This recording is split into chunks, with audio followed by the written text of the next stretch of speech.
if one secret from season 2 changed everything? In the next minute, I'll reveal it, and it's not what you think. I'm Sarah Sillers. Let's go. Hi there, and welcome back. I am your host, Sarah. And today we're actually going to be talking about unlocking what a Proverbs 31 woman is.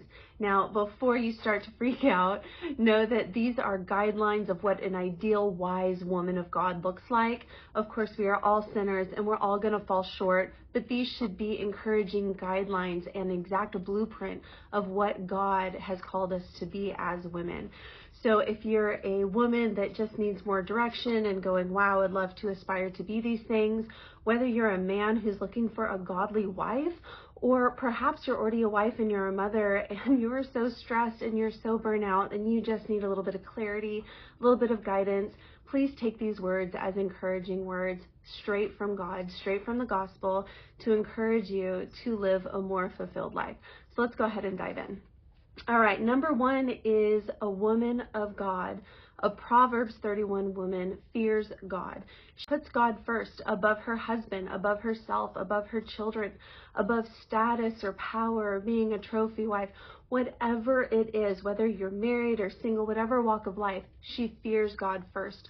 So what does that actually look like? We've touched on this in some other videos, but it really just boils down to, if you fear the Lord and you obey his commands, that means you're putting him first. Whereas if you bend your morals or values to secure a man, or if you bend your morals or values to gain power or greed, that is not putting the Lord first. Again, these are pretty extreme examples, but just to kind of give you an idea.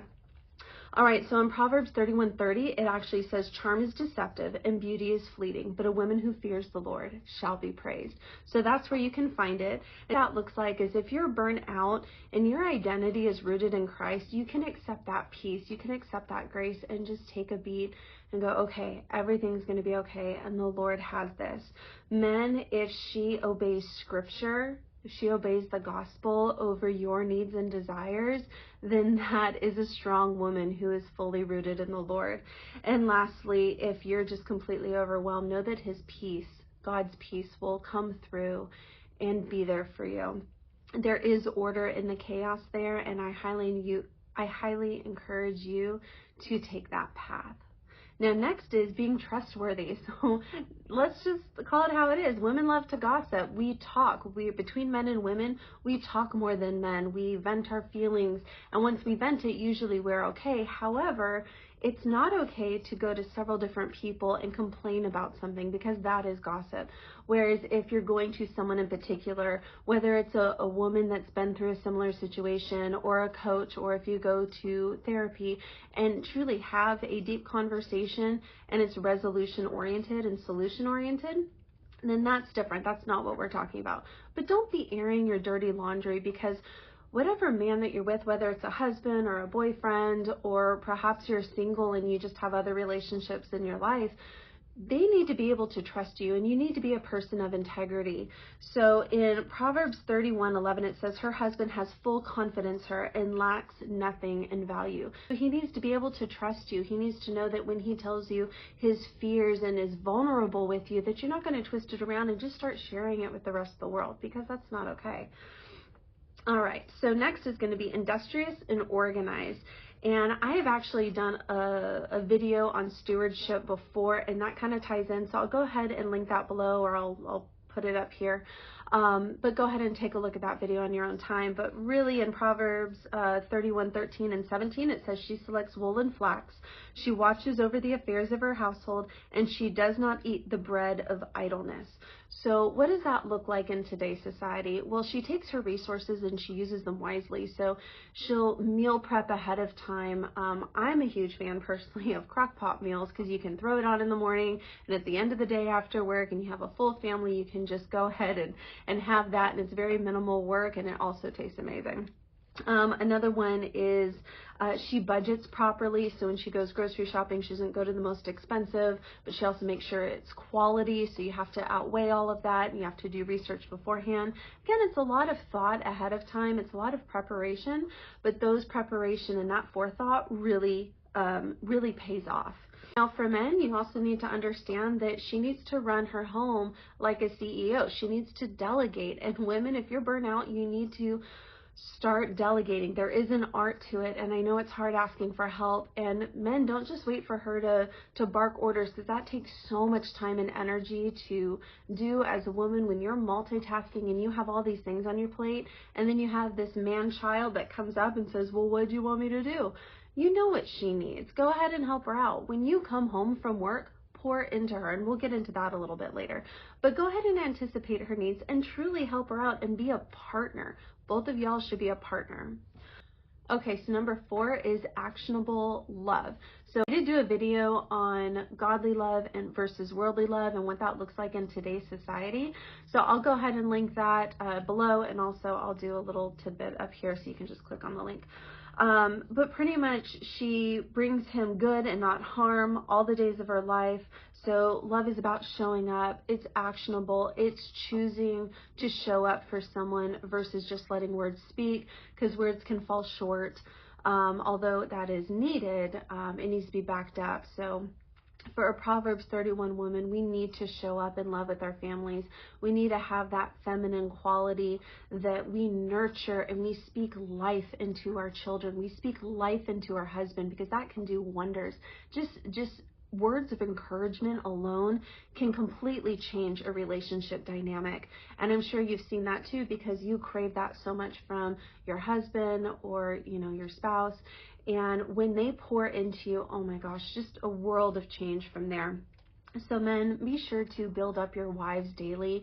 Know that when you pour into her first, regardless of the day you've had at work and you come home and she's getting dinner on the table, know that she's had a long day too. In fact, University of Washington had a study done on the marriages that men invested in the women, how more successful that their entire family unit looked, because it exemplified to the children what a man should be doing for his spouse. Because men, you are called to love your wives as Christ loved the church, and women, you are to honor your husbands. You are to respect your husbands, and you need both in order for it to go around.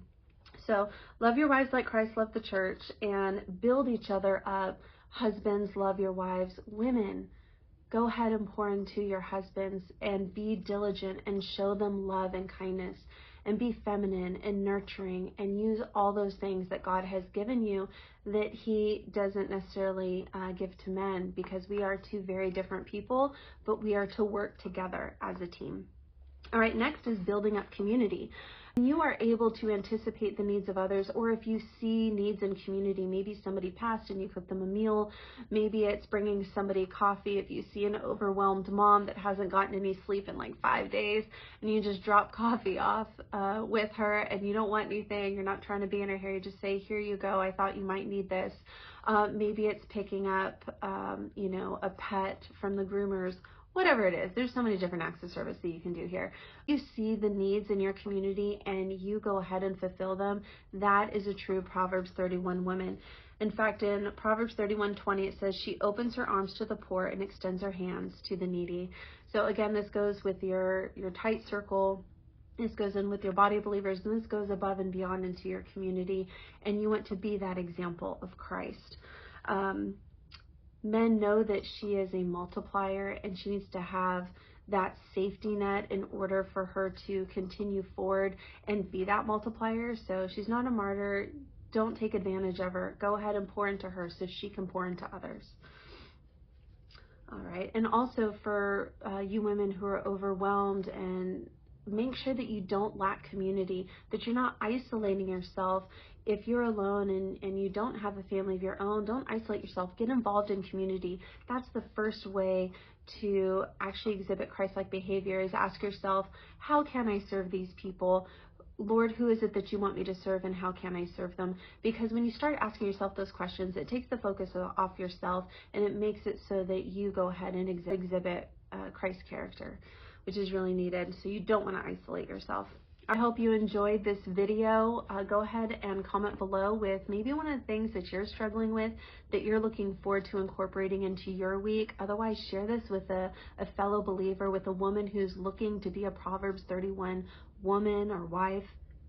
And men, I really hope you take this video to heart so you're able to pour life into your wife, or perhaps these are the qualities that you're looking to find in a godly woman. And so I am encouraging you with all of these things. And thank you so much for tuning in today, and I will see you soon. Bye. Hit subscribe so you never miss a new episode. See you next time.